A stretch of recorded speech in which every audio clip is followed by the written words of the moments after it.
Okay. So, okay, for the two things you mentioned last time is Johnny Aramick, and you wanted to elaborate more on your childhood. Well, Johnny Aramick was a major. He was a line officer. He wasn't on flying status, but he was a line officer in Newfoundland, and I met him playing duplicate bridge. He was quite a good bridge player, and he was a very humble person. I think his background was Polish, and his family had worked in the coal mines for several generations. Grandfather, his father, his brothers, and he didn't want to work in the coal mines, so he joined the Air Force.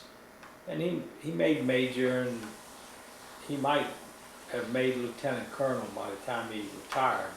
But he loved the Air Force. He thought it was the most wonderful experience and opportunity for him.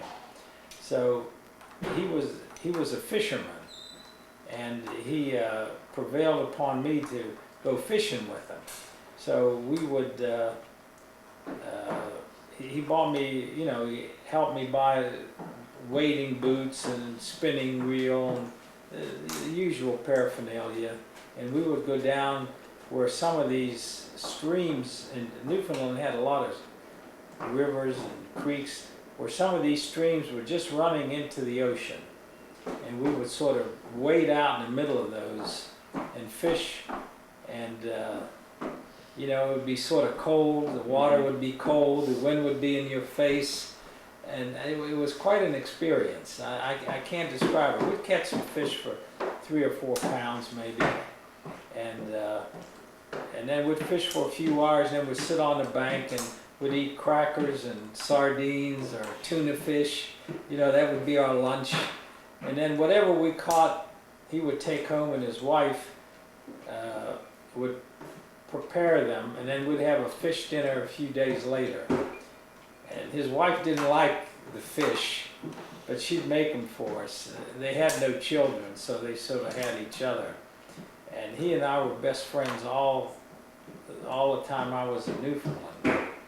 And a couple years after I got out of service, he came through Austin on the way to Houston. He was in a national bridge tournament. Really?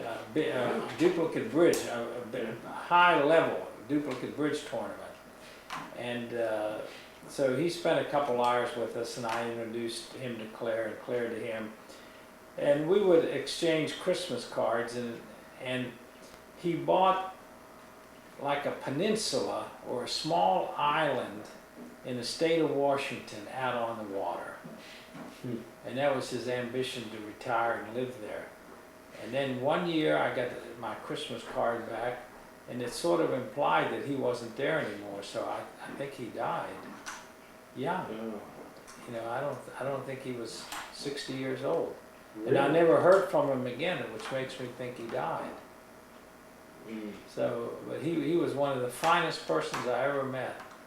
And he was a person who was satisfied with his lot in life, his station in life.